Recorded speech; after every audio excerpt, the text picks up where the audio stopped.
बनना है। तो मेरे मरहूम शोहर का नाम इंद्रियास है, जबकि हम बहावलपुर के रहने वाले हैं। हम इधर शादी पे आए थे। तो सुबह वो आए हैं 4 बजे और उनको पकड़ के ले गए सानिया में। बड़े हम रोए चलाए, मगर किसी ने हमारी कोई बात ही नहीं सुनी। फिर उनको ज़हनी टेंशन कि हम इधर क्या खाएंगे, बच्चे छोटे हैं ना, हमारा इधर घर है और एक उसका इलाज नहीं हुआ और वो बेचारे दुनिया से गुजर गए।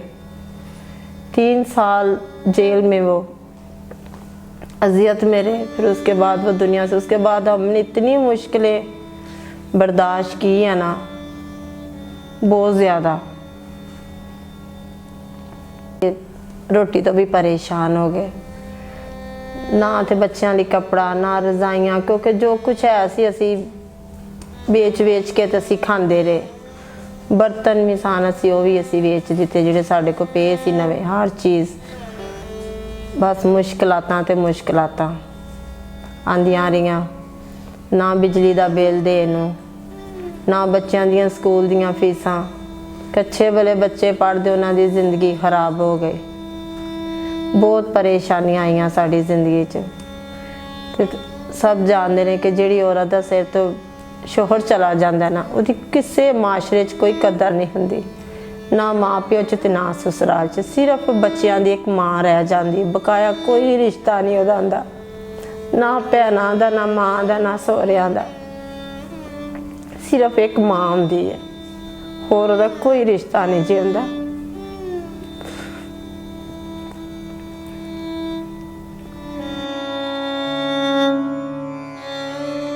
मोहब्बत है मेरे साथ, मेरा कोई रिश्तेदार कोई बहन भाई नहीं, सिर्फ मेरे साथ मेरा यस्सु था और मेरा ईमान। मैंने उसी से मांगा और उसी ने मुझे दिया। हर चीज़ उसने मेरे लिए मुहैया, मेरी सोच से मैं शाम को बैठना बच्चों के साथ दुआ करनी और खुदा ने मुहैया करनी। इसलिए मेरा ईमान है कि खुदा सिवा कोई नहीं दे सकता, और ये उसका ईमान मेरा और उसकी मोहब्बत है जो मुझे ऐसे, अब मेरी यही ज़िंदगी ख्वाहिश है कि मेरे बच्चे खुदा के साथ ऐसे ही मिले रहे, जैसे मेरा ईमान है ऐसे इनका भी ईमान रहे। अभी भी वो मुझे कहते घर में कोई मुश्किल आ जाए, मम्मा तू तो दुआ करने बैठ जाती है। मैं कहती हूँ खुदा ही है जो हमारी सुनता है। बाप तूने छीना वो तेरी मर्जी, घर में मेरी मर्जी रहने दे, है तो तेरी, मगर देख मैं अपने बच्चों को लेकर किसी छत के नीचे बैठना चाहती हूँ और मेरे खुदा ने मेरे सारे इंतज़ाम ऐसे किए कि मैं उसी छत के नीचे बैठी हुई हूँ। अब में ये लिखा है और मैं इसी उम्मीद पे अपनी ज़िंदगी गुजारी कि खुदा ने कहा तू मेरे साथ वफादार है और मैं तुझे ज़िंदगी का ताज दूंगा। और ऐसे खुदा करे कि मेरे बच्चों पर यस्सु के सिवा मैं किसी का साया नहीं चाहती।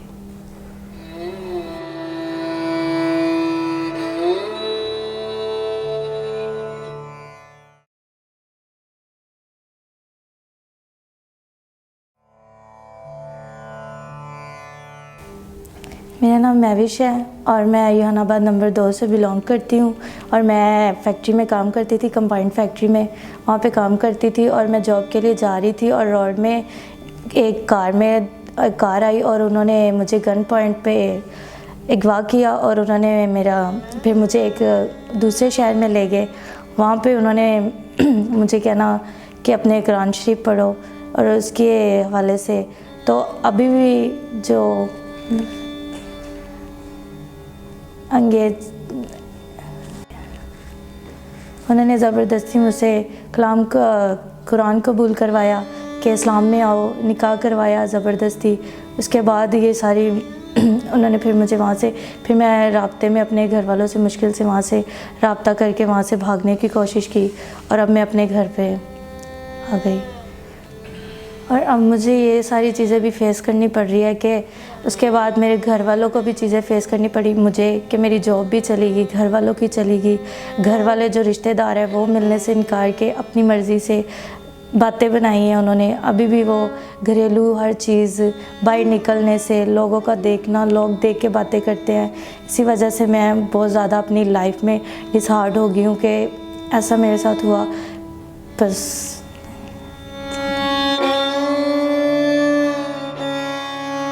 अल्लाह सजदा होकर रो रो के दुआ करती थी कि खुदावंदा जो भी अगर कुछ भी हो गया तो आप मेरी हेल्प करो, मैंने अपने घर जाना है, मैंने अपने घर वालों से मिलना है। और मुझे उम्मीद थी कि मेरा खुदा कभी मुझे निराश नहीं करेगा, क्योंकि वो तो जानता है, अपने बंदों के दिलों को जानता है। क्योंकि मैं जानती थी कि मेरा खुदा मुझे जानता है कि मेरे साथ गलत हुआ है तो वो मेरे साथ कभी गलत नहीं होने देगा। इसीलिए कि मेरी उम्मीद थी, मेरा यकीन था, मेरी मोहब्बत मेरे खुदा के साथ थी कि उसने मुझे आज यहाँ पे खड़ा किया और मैं अपने मसीह बिरादरी में और अपने लोगों के साथ हूँ।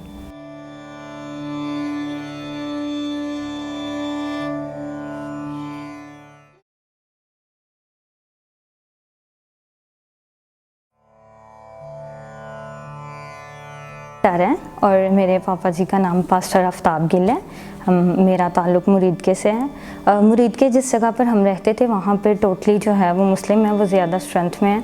तो हमारा जो घर है जिस गली के अंदर था वहाँ पर हमारा चर्च भी था अपना, और वहाँ पे जो मुस्लिम है वो हमें इबादत करने से मना करते थे कि आप इबादत ना किया करें।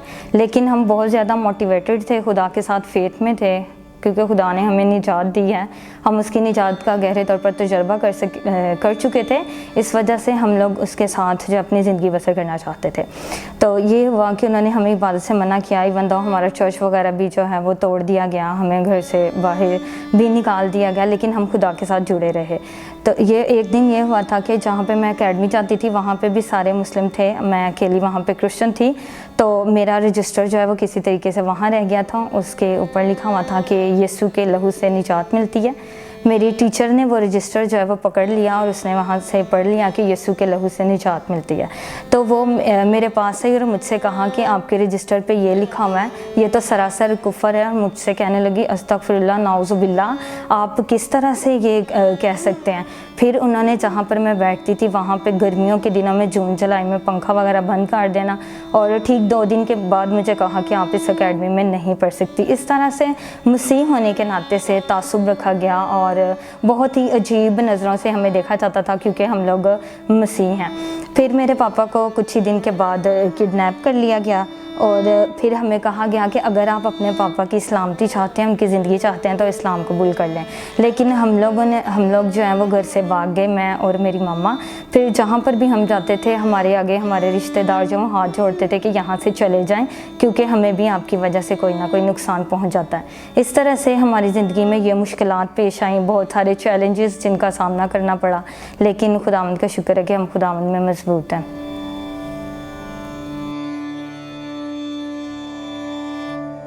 ईमान, मोहब्बत और उम्मीद जो है तीनों ही बहुत अफसल हैं और दायमी हैं, लेकिन जो मसीह की मोहब्बत है वो मुझे खुदा के साथ जोड़े रखती है।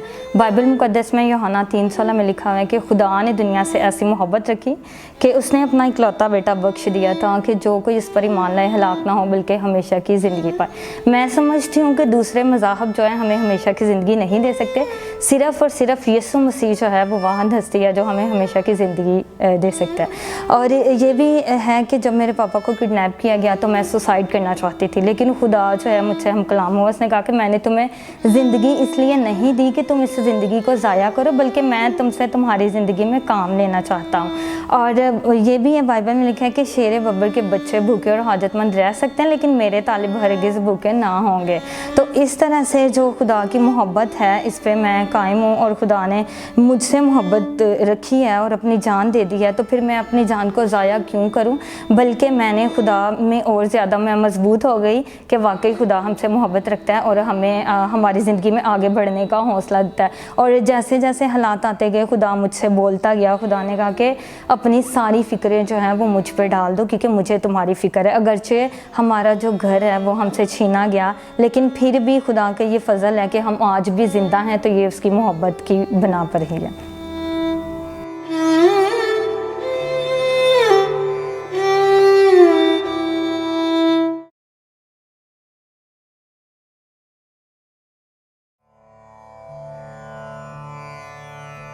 सलाम, मैं यूनाबाद ਦਾ ਰਾਸ਼ੀ ਹਾਂ। ਅਮਜਦ ਆਰਫ ਮੇਰਾ ਨਾਂ ਹੈ। ਸੀ ਬਲਾਕ ਦੇ ਵਿੱਚ ਪਿੰਜੇ ਵਾਲੀ ਗਲੀ ਦੇ ਵਿੱਚ ਮੇਰਾ ਘਰ ਹੈ। ਬੰਬ ਧਮਾਕਾ ਚੱਲਿਆ, ਮੈਂ ਉਸ ਟਾਈਮ ਰਕਸ਼ਾ ਚਲਾਉਂਦਾ ਹਾਂ। ਮੈਂ ਰਕਸ਼ਾ ਚਲਾ ਕੇ ਘਰਾਂ ਨੂੰ ਆਇਆ ਤੇ ਕੁਝ ਮਹੀਨੇ ਡੇਢ ਬਾਅਦੋਂ ਮੈਨੂੰ ਪੁਲਿਸ ਵਾਲਿਆਂ ਨੇ ਫੜਿਆ। ਮਸੀਹ ਹੋਣ ਦੇ ਨਾਤੇ ਤੇ ਤੂੰ ਕੀ ਕੌਣ ਹੈ? ਮੈਂ ਕਿਹਾ ਕ੍ਰਿਸਚਨ ਆ। ਮੈਨੂੰ ਕਹਿੰਦੇ ਥਾਣੇ ਲੈ ਕੇ ਜਾਣਾ, ਤੁਹਾਨੂੰ ਥਾਣੇ ਲੈ ਕੇ ਗਿਆ। ਮੈਨੂੰ ਉਹਨੇ ਮੈਨੂੰ ਮਾਰਿਆ ਕੁੱਟਿਆ। ਮੈਨੂੰ ਕਹਿੰਦੇ ਤੂੰ ਸਲਾਮ ਕਬੂਲ ਕਰ ਲਾ, ਇੱਥੇ ਤੂੰ ਮੁਸਲਮਾਨ ਹੋਇਆ, ਅਸੀਂ ਤੈਨੂੰ ਤੇ ਛੱਡ ਦਿੰਦੇ ਹਾਂ। ਮੈਂ ਕਿਹਾ ਮੈਂ ਜ਼ਿੰਦਾ ਖੁਦਾ ਨੂੰ ਅਸੀਂ ਮੰਨਣ ਵਾਲੇ ਹਾਂ, ਅਸੀਂ ਮੈਂ ਕਿਹਾ ਸਲਾਮ ਕਬੂਲ ਨਹੀਂ ਕਰਨਾ ਹੈਗਾ। ਜੇ ਸਾਡੇ ਖੁਦਾ ਨੇ ਸਾਨੂੰ ਆਪਣੇ ਮਜ਼ਹਬ ਦੇ ਵਿੱਚ ਪੈਦਾ ਕੀਤਾ ਤੇ ਅਸੀਂ ਇੱਧਰ ਹੀ ਰਹਿਣਾ ਚਾਹੁੰਦੇ ਹਾਂ। ਉਹ ਮੈਨੂੰ ਫੜ ਕੇ ਲੈ ਗਿਆ, ਉਹਨੇ ਮੇਰਾ ਪਰਚਾ ਕੀਤਾ, ਜੇਲ੍ਹ 'ਚ ਲੈ ਕੇ ਲਿੱਤਾ। ਉਹਨੇ ਮੈਨੂੰ ਜੇਲ੍ਹ 'ਚ ਚਲਾ ਗਿਆ। ਮੇਰੀ ਬੀਵੀ ਨੇ ਲੋਕਾਂ ਦੇ ਭਾਂਡੇ ਮਾਂਜ ਕੇ, ਕੱਪੜੇ ਬਰਤਨ ਧੋ ਕੇ, ਮੇਰੇ ਬੱਚਿਆਂ ਦਾ ਖਰਚਾ ਕੋਈ ਮਾੜਾ ਮੋਟਾ ਆਪਣਾ ਭੁੱਖ ਤ੍ਰਿਸ ਕੱਟ ਕੇ ਮੇਰੇ ਬੱਚਿਆਂ ਦਾ ਵੀ ਖਰਚਾ ਪਾਣੀ ਦਿੰਦੇ ਰਹਿਣੇ। ਮੇਰੇ ਪਿੱਛੇ ਜੇਲ੍ਹ ਦੇ ਵਿੱਚ ਵੀ 1500 ਮੈਨੂੰ ਵੀ ਉੱਥੇ ਦੇ ਕੇ ਆਉਂਦੇ ਰਹੇ। ਤੇ ਪੁਲਿਸ ਵਾਲੇ ਸਾਡੇ ਕੋਲ ਉੱਥੇ ਵੀ ਪੈਸੇ ਮੰਗਦੇ, ਖਰਚਾ ਦਿਓ ਵੀ ਸਾਨੂੰ ਵੀ ਪਰਚੀਆਂ ਲਾਓ। ਤੇ ਇਹ ਕਹਿਣਾ ਕਹਿੰਦੇ ਸਰ ਜੀ ਇਹ ਤਾਂ ਮਾੜੇ ਬੰਦੇ, ਚਲੋ ਕੋਈ 200 ਤੁਸੀਂ ਰੱਖ ਲਓ, ਕੋਈ 200। ਅਸੀਂ ਆਪਣਾ ਮਾਨ ਨਹੀਂ ਛੱਡਿਆ ਹੈਗਾ, ਖੁਦਾ ਸਾਡਾ ਜ਼ਿੰਦਾ। ਅਸੀਂ ਆਪਣੇ ਮਾਨ 'ਚ ਮਜ਼ਬੂਤ ਰਹੇ ਤੇ ਸਾਡੇ ਜ਼ਿੰਦਾ ਖੁਦਾ ਨੇ ਸਾਨੂੰ ਰਿਹਾਈ ਵੀ ਅੱਜ ਬਖਸ਼ੀ। ਆਪਣੀ ਫੈਮਿਲੀ ਦੇ ਵਿੱਚ ਵੀ ਸਾਨੂੰ ਰਹਿਣ ਦਾ ਮੌਕਾ ਫਿਰ ਦਿੱਤਾ। ਆਪਣੇ ਬੀਵੀ ਬੱਚਿਆਂ ਦੇ ਵਿੱਚ ਅਸੀਂ ਆਬਾਦ ਹੋ ਗਏ। ਹੁਣ ਸਾਡੇ ਮੁਸ਼ਕਲਾਂ ਤਾਂ ਇੰਨੀਆਂ ਵੱਧ ਗਈਆਂ, ਅੱਗੋਂ ਬਾਹਰ ਆਏ ਆ। ਇਹ ਕਰੋਨਾ ਸਦਕਾ ਕਾਰੋਬਾਰ ਹੈ ਕੋਈ ਨਹੀਂ, ਕਾਰੋਬਾਰ ਹੈ ਕੋਈ ਨਹੀਂ। ਮੈਂ ਕਹਿੰਦਾ ਫਿਰ ਵੀ ਕੰਮ ਕਰ ਰਹੀ, ਹਾਲੇ ਵੀ ਮਿਹਨਤ ਮਜ਼ਦੂਰੀ ਕਰਕੇ ਉੱਤੋਂ ਬੱਤੀ ਦੇ ਬਿੱਲ ਜਿਹੜੇ ਨੇ ਉਹਨਾਂ ਦਾ ਬਹੁਤ ਹੀ ਹਾਲੇ ਵੀ ਹਾਲਾਤ ਬਹੁਤ ਮਾੜੇ ਆ ਨੇ ਤੇ ਬਹੁਤ ਪਰੇਸ਼ਾਨ। ਖੁਦਾ ਦਾ ਫਿਰ ਵੀ ਸ਼ੁਕਰ ਅਦਾ ਕਰਨੇ ਆ ਵੀ ਜਿਹੜਾ ਸਾਨੂੰ ਸਾਡੇ ਖੁਦਾ ਨੇ ਰੋਜ਼ ਦੀ ਰੋਟੀ ਮੰਗੀ ਉਹ ਸਾਨੂੰ ਮਿਲ ਰਹੀ, ਉਹ ਅਸੀਂ ਖਾਈ ਜਾਣ ਡਏ। ਵਿੱਚ ਗਿਆ ਸੀ ਮੈਂ ਬੜੀਆਂ ਮੁਸ਼ਕਲਾਂ ਵੇਖੀਆਂ। ਮੈਂ ਕਦੀ ਆਂਡੀ ਬਣਾਉਣੀ, ਕਦੀ ਨਾ ਬਣਾਉਣੀ, ਕਦੀ ਕਿਸੇ ਘਰੋਂ ਲਿਆ ਕੇ ਆਪਣੇ ਬੱਚਿਆਂ ਦਾ ਪੇਟ ਪਾਲਦੀ ਰਹੀ, ਇਹਦੇ ਪਿੱਛੇ ਵੀ ਜਾਂਦੀ ਰਹੀ। ਬੱਚਿਆਂ ਮੇਰਿਆਂ ਦੀ ਪੜ੍ਹਾਈ ਛੁੱਟ ਗਈ। ਬੜਾ ਮੈਂ ਲੋਕਾਂ ਕੋਲ ਪੈਸੇ ਚੁੱਕ ਚੁੱਕ ਕਹਿੰਦੇ ਮਗਰ ਜਾਣਾ, ਬੱਚਿਆਂ ਦੇ ਬਿੱਲ ਦੇਣੇ। ਮੈਂ ਬੜੀਆਂ ਮੁਸ਼ਕਲਾਂ ਵੇਖੀਆਂ, ਕੋਈ ਨਹੀਂ ਸੀ ਪੁੱਛਦਾ, ਕੋਈ ਭੈਣ ਭਰਾ ਵੀ ਨਹੀਂ ਸੀ ਪੁੱਛਦਾ। ਮੈਂ ਆਪਣੇ ਆਪੇ ਹੀ ਬੱਚਿਆਂ ਨੂੰ ਸ਼ਾਮ ਨੂੰ ਕਦੀ ਤੰਦੂਰੋਂ ਲੈਣੀਆਂ ਪੈਸੇ ਹੋਣੇ ਤੇ ਕਦੀ ਨਾ, ਇੰਝ ਹੀ ਮੈਂ ਵਕਤ ਕੱਢਦੀ ਰਹੀ। ਬੜੀ ਮੈਂ ਮੁਸ਼ਕਲਾਂ ਵੇਖੀਆਂ, ਬੜਾ ਲੋਕਾਂ ਕੋਲੋਂ ਪੈਸੇ ਮੰਗ ਮੰਗ ਕੇ ਇੰਝ ਗੁਜ਼ਾਰਾ ਕਰਦੀ ਰਹੀ। ਮੁਹੱਬਤ ਹੁੰਦੀ ਸਾਡਾ ਜ਼ਿੰਦਾ ਖੁਦਾ ਹੈ ਤੇ ਅਸੀਂ ਇੱਕ ਬਾਪ ਦੇ ਬੇਟੇ ਹਾਂ। ਅਸੀਂ ਜ਼ਿੰਦਾ ਖੁਦਾ ਦੇ ਬੇਟੇ ਹਾਂ ਤੇ ਅਸੀਂ ਉਹਨੂੰ ਮੰਨਣ ਵਾਲੇ ਹਾਂ। ਅਸੀਂ ਉਹਦਾ ਪੱਲਾ ਫੜ ਕੇ ਅਸੀਂ ਉਹਨੂੰ ਛੱਡ ਕਿਸ ਤਰ੍ਹਾਂ ਸਕਦੇ ਹਾਂ? ਅਸੀਂ ਉਹਨੂੰ ਛੱਡਾਂਗੇ ਸਾਡਾ ਨੁਕਸਾਨ ਹੈ। ਅਸੀਂ ਉਹਦੇ ਨਾਲ ਜੁੜੇ ਰਹੇ ਹਾਂ ਤੇ ਸਾਡੇ ਜ਼ਿੰਦਾ ਖੁਦਾ ਨੇ ਸਾਨੂੰ ਰਿਹਾਈ ਵੀ ਅੱਜ ਬਖਸ਼ੀ। ਆਪਣੇ ਬੀਵੀ ਬੱਚਿਆਂ ਦੇ ਵੀ ਸਾਨੂੰ ਖੈਰ ਸਲਾਮਤੀ ਵੀ ਰੱਖਿਆ ਤੇ ਤੰਦਰੁਸਤੀ ਵੀ ਖੁਦਾ ਨੇ ਸਾਨੂੰ ਦਿੱਤੀ। ਹੈ ਉਹਦੇ ਪਿਆਰ, ਅਸੀਂ ਉਹਦੇ ਪਿਆਰ ਨੂੰ ਛੱਡਿਆ ਨਹੀਂ ਹੈ। ਅਸੀਂ ਉਹਦੀ ਮੁਹੱਬਤ ਨੂੰ ਛੱਡਦੇ ਤੇ ਅਸੀਂ ਸਾਡੀ ਵੀ ਬੇੜੀ ਡਾਵਾਂ ਡੋਲ ਹੀ ਰਹਿਣੀ ਸੀ। ਅਸੀਂ ਉਹਦੀ ਬੇੜੀ ਨੂੰ ਛੱਡਿਆ ਨਹੀਂ ਤੇ ਸਾਡੀ ਬੇੜੀ ਉਹਨੂੰ ਡੁੱਬਣ ਵੀ ਨਹੀਂ ਦਿੱਤੀ ਹੈ, ਉਹਨੇ ਸਾਡੀ ਬੇੜੀ ਵੀ ਤਾੜੀ ਹੈ। ਉਹਦੀ ਮੁਹੱਬਤ ਹੀ ਖੁਦਾ ਦਾ ਪਾਕ ਕਲਾਮ ਵੀ ਇਹ ਕਹਿੰਦਾ ਵੀ ਤੂੰ ਮੇਰੇ ਤੇ ਅਮਾਨ ਰੱਖ, ਮੈਂ ਤੈਨੂੰ ਸਭ ਜਿਹੜੀਆਂ ਨੇਮਤਾਂ ਬਰਕਤਾਂ ਉਹ ਤੈਨੂੰ ਬਖਸ਼ਾਂਗਾ। ਤੇ ਅਸੀਂ ਜ਼ਿੰਦਾ ਖੁਦਾ ਦੇ ਪੁੱਤਰ ਹਾਂ, ਬੇਟੇ ਹੁੰਦੇ, ਅਸੀਂ ਉਹਦਾ ਪੱਲਾ ਕਿਵੇਂ ਛੱਡ ਸਕਦੇ ਹਾਂ? ਹਾਲੇ ਕਿ ਸਾਡੇ ਤੇ ਇੰਨੇ ਦੁੱਖ ਮੁਸੀਬਤਾਂ ਆਈਆਂ, ਜੇਲ੍ਹ 'ਚ ਮੁਸਲਮਾਨ ਵੀ ਉੱਥੇ ਹੋਣੇ ਚਾਹੁੰਦੇ ਥਾਣੇ, ਅਸੀਂ ਹੋ ਸਕਦੇ ਹਾਂ, ਸਾਨੂੰ ਉੱਥੇ ਉਹ ਕਹਿੰਦੇ ਛੱਡ ਦੇਈਏ ਤੁਹਾਨੂੰ। ਅਸੀਂ ਨਹੀਂ ਸਲਾਮ ਕਬੂਲ ਕੀਤਾ, ਅਸੀਂ ਕਿਹਾ ਨਹੀਂ ਅਸੀਂ ਕ੍ਰਿਸਚਨ ਹੀ ਰਹਿਣਾ ਚਾਹੁੰਦੇ।